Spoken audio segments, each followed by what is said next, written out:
Hey everybody. Today I'm going to touch on a topic that I have already touched on before, but because I just read a very disturbing article, basically saying I waited until marriage to have sex and I regret it, and and I believe the story. I bet what she said is real. She waited and it was an awful decision for her, but I'm going to say that's an exception and not the rule. Okay, there's many articles, many studies showing that those who wait are happier or have a less chance for getting divorced. Not that it's not possible, that if you wait, then everything's going to be sunshine and rainbows. But that's like saying if you eat right, then you're never going to get cancer. Okay, the world is broken, and there's nothing we can do about it. But I want to shed a little light on those things. Okay. Just for a quick topic, I just got to talk to my buddy the other day, and he was like, "Man, you should speak on this more often, because then maybe this will happen and that'll happen." And it's like, well, nothing happens without Jesus' say so. So don't ever forget that. But I would like to shed some light on this. If you just think about it, I know I'm only 25, and so I still very much so remember high school relationships and stuff like that, and the problems that the younger people go through in these relationships.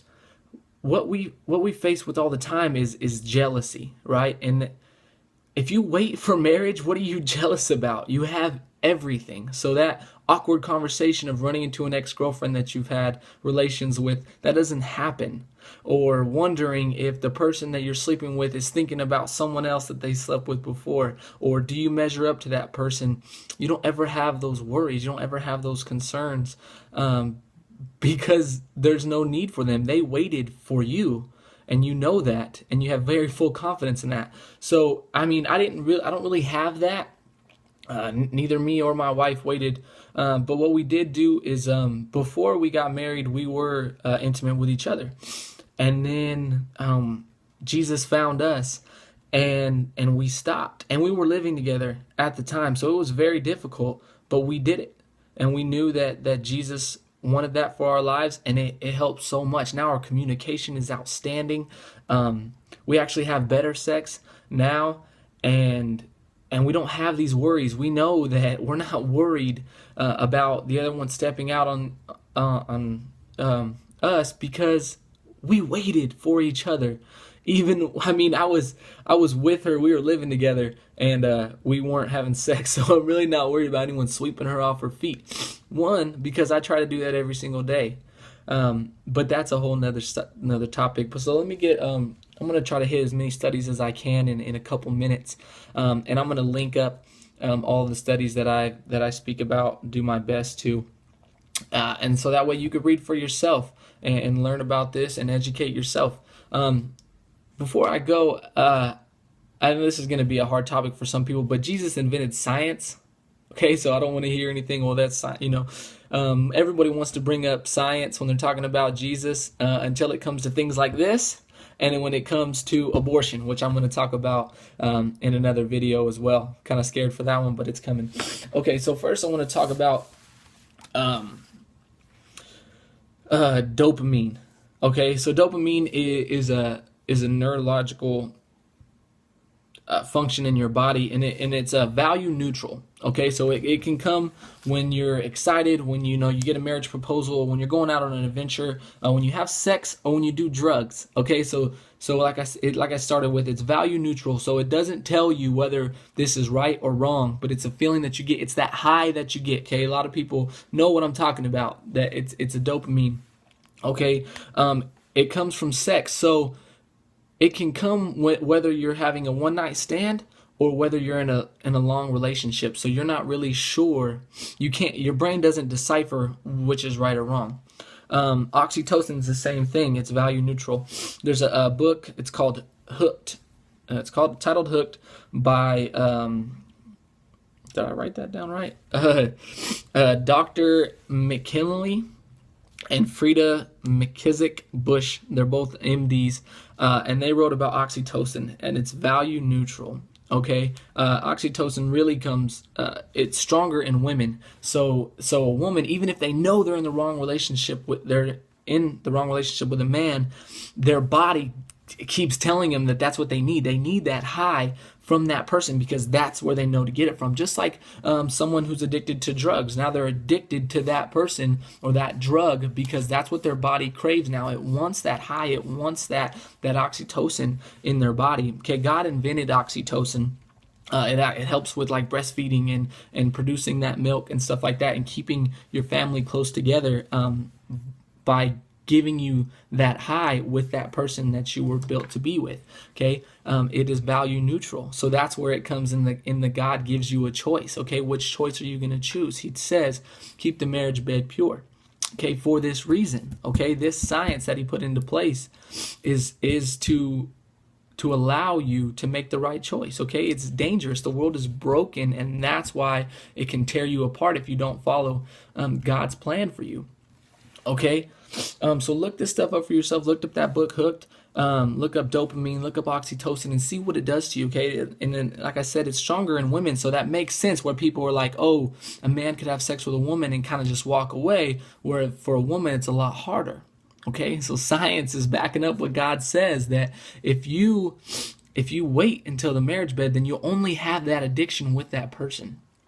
Okay, and there was a study done at Brigham Young, and it says people that waited until marriage and before cohabitation, so before they didn't live together, they had 22% more stability in their marriage, 20% more satisfaction in their marriage, 15% better sex, and 12% better communication. Okay, and I like this about this. It says the results showed the same for non-religious people. Okay, so the religiosity didn't have a factor in this. So whether they were religious, if they were religious and abstained, they had all of these things, right? But if they weren't religious and still abstained just because their parents, were talking to them about it, and that's the choice that they decided to be abstinent, even if they don't really have a specific religion, they still got these benefits.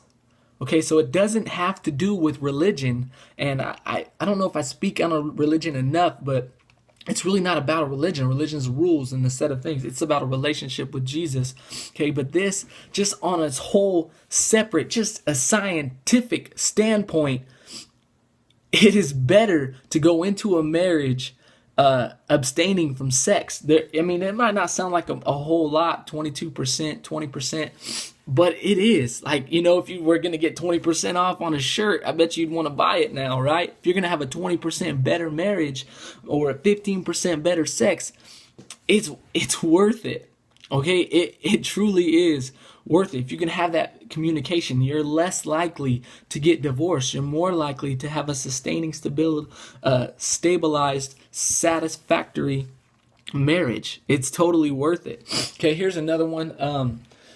Megan Sweeney, she's a sociologist at the University of California, but she's commenting on Professor Jay Teachman's, I don't know if I said that right, his scientific results for an overview that he did on premarital sex in women.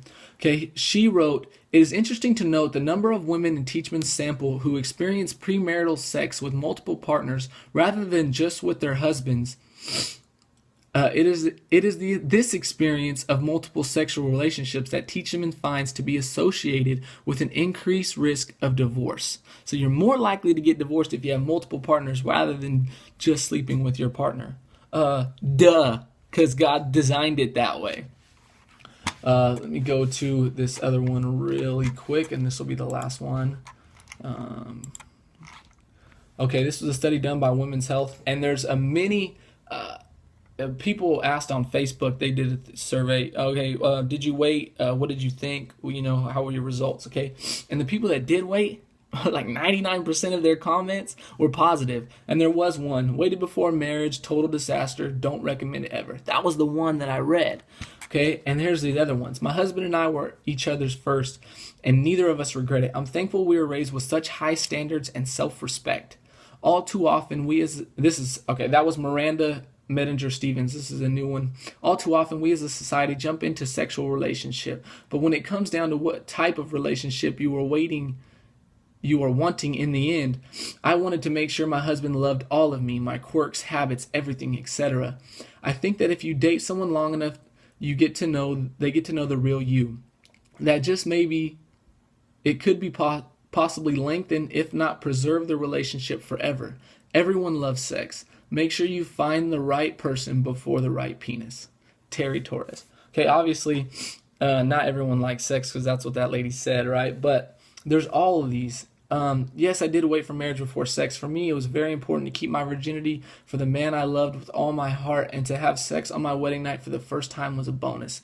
It was an honor to be a virgin. I got married at age 24, proud to have kept my virginity for marriage. It was my choice. Okay, so they're not even talking about God in this, okay? This is just, they said they made a decision, right? So everyone's like, I want to make this decision. I want to make this decision. It's for me. It's your body, right? That's what that girl said in her thing about don't abstain. But these people are saying it's my choice. They made that choice, and they're very happy that they made it. So don't let one person tell you that, because scientific studies, which everybody loves, unless it goes against what they want, prove that sex before marriage is more harmful than abstaining from sex. So if you want to give yourself the best opportunity, if you want your kids to have the best opportunity in their relationship, in their marriage, and stop this crazy cycle that we have going on, then talk to them about abstaining. Talk to them about dopamine and oxytocin. Our neurological functions were built to be monogamous and to have one partner for the rest of our lives. All right? And Jesus said that from the very beginning. One of my favorite things that I talk about all the time is that in Isaiah it says the world is a sphere. And then in Columbus's day they said the world is flat. And now they say, we're just kidding, the world is a sphere, but Christians are still stupid. But Jesus has always had it right all along. Okay, and this is just proving that point.